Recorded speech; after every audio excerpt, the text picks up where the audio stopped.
السلام علیکم ورحمۃ اللہ وبرکاتہ۔ تاریخ اسلام کے روشن اور دردناک ابواب میں سانحہ کربلا کا پس منظر وہ عظیم واقعہ ہے جس نے حق و باطل کے فرق کو قیامت تک کے لیے واضح کر کے رکھ دیا۔ جب 60 ہجری میں حضرت سیدنا امیر معاویہ رضی اللہ تعالی عنہ کے انتقال کے بعد یزید نے اقتدار سنبھالا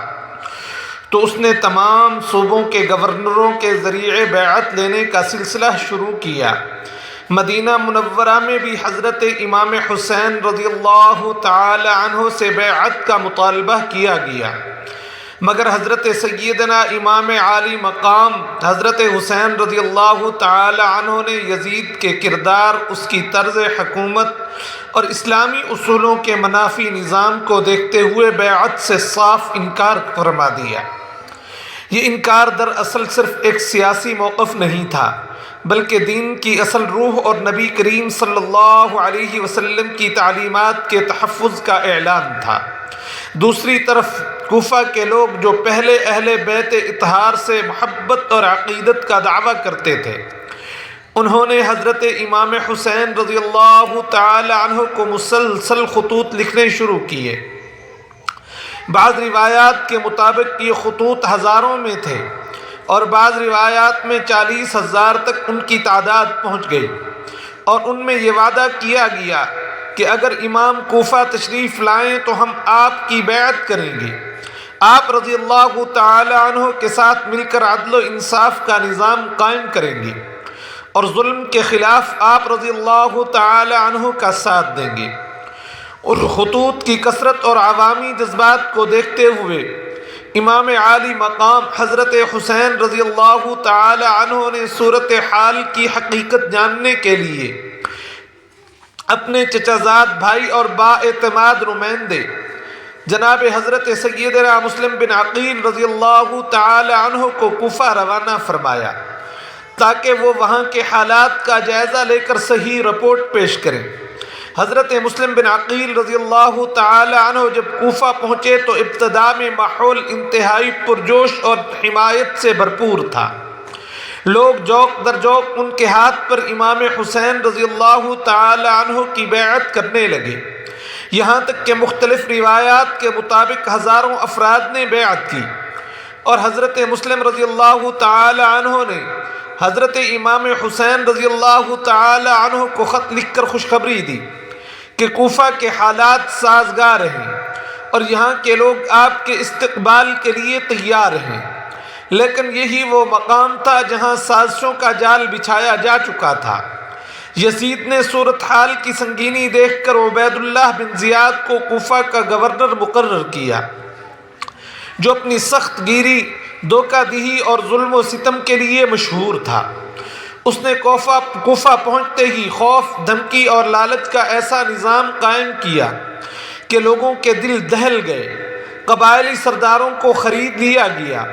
اور عوام کو ڈرایا دھمکایا جانے لگا۔ نتیجہ یہ ہوا کہ جو لوگ کل تک وفاداری کے وعدے کر رہے تھے وہی خاموشی اور بزدلی کا شکار ہو گئے۔ اسی دوران حضرت مسلم بن عقیل رضی اللہ تعالی عنہ کو صورتحال کی سنگینی کا اندازہ ہوا تو مخفی طور پر ایک معزز اور سخی بزرگ حضرت ہانی بن عروہ رضی اللہ تعالی عنہ کے گھر منتقل ہو گئے، جو کوفہ کے نہایت معزز با اثر اور غیرت مند سردار تھے، جنہوں نے حضرت مسلم رضی اللہ تعالی عنہ کو اپنی مکمل پناہ میں لے لیا اور ہر ممکن حفاظت کا یقین دلایا۔ دوسری طرف ابن زیاد نے جاسوسی کا جال پھیلا دیا اور ایک شخص کو بطور جاسوس بھیجا جس نے خود کو اہل خیر ظاہر کر کے معلومات حاصل کی اور بالآخر حضرت مسلم اور حضرت ہانی رضی اللہ عنہما کے مقام تک رسائی حاصل کر لی۔ یوں راز فاش ہو گیا۔ ابن زیاد نے حضرت ہانی رضی اللہ تعالی عنہ کو اپنے محل میں طلب کیا اور وہاں پر ان پر دباؤ ڈالتے ہوئے کہا کہ حضرت مسلم بن عقیل رضی اللہ تعالی عنہ کو ہمارے حوالے کر دو، مگر حضرت ہانی بن عروہ نے ایمانی غیرت اور وفاداری کا وہ مظاہرہ کیا جو تاریخ میں ہمیشہ یاد رکھا جائے گا۔ انہوں نے دو الٹوک الفاظ میں فرمایا کہ میں اپنے مہمان اور پناہ لینے والے کو کبھی دشمن کے حوالے نہیں کر سکتا، اور کہا جان مانگو تو جان دوں، مال مانگو تو مال مانگوں، مگر مجھ سے یہ ہو نہیں سکتا کہ میں اپنے ہاتھوں سے محمد کا جاہ و جلال دوں، چاہے اس کے بدلے مجھے جان ہی کیوں نہ دینی پڑے۔ یہ جملہ دراصل عرب معاشرے کی سب سے بڑی اخلاقی قدر یعنی مہمان نوازی اور وفاداری کی اعلیٰ ترین مثال تھا۔ عبید اللہ بن زیاد نے جب انکار سنا تو اس کا غصہ بھڑک اٹھا اور اس نے دربار میں حکم دیا کہ حضرت ہانی بن عروہ رضی اللہ تعالی عنہ کو گرفتار کر لیا جائے۔ انہیں بے دردی سے مارا گیا، لاٹھیوں اور سخت ضربوں سے ان کا جسم لہو لہان کر دیا گیا،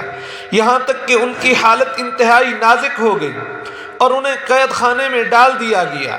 جب یہ خبر کوفہ میں پھیلی تو حضرت مسلم بن عقیل رضی اللہ تعالی عنہ نے مجبور ہو کر اپنے حامیوں کو جمع ہونے کی دعوت دی۔ شروع میں بڑی تعداد میں لوگ جمع ہوئے اور ایسا محسوس ہوا کہ کوفہ ظلم کے خلاف کھڑا ہوگا، لیکن عبید اللہ بن زیاد نے اپنے کارندوں کے ذریعے سے خوف پھیلا دیا۔ قبائلی سرداروں کو دھمکیاں دی گئی کہ اگر تم نے بغاوت کی تو تمہارے خاندانوں کو نقصان پہنچایا جائے گا، حتیٰ کہ نتیجہ یہ ہوا کہ آہستہ آہستہ تمام لوگ منتشر ہو گئے، عورتیں اپنے بچوں کو گھروں میں لے گئیں اور شام تک حضرت مسلم بن عقیل رضی اللہ تعالی عنہ تنہا رہ گئے۔ یہ وہ لمحہ تھا جب کوفہ کی بے وفائی مکمل طور پر آشکار ہو گئی۔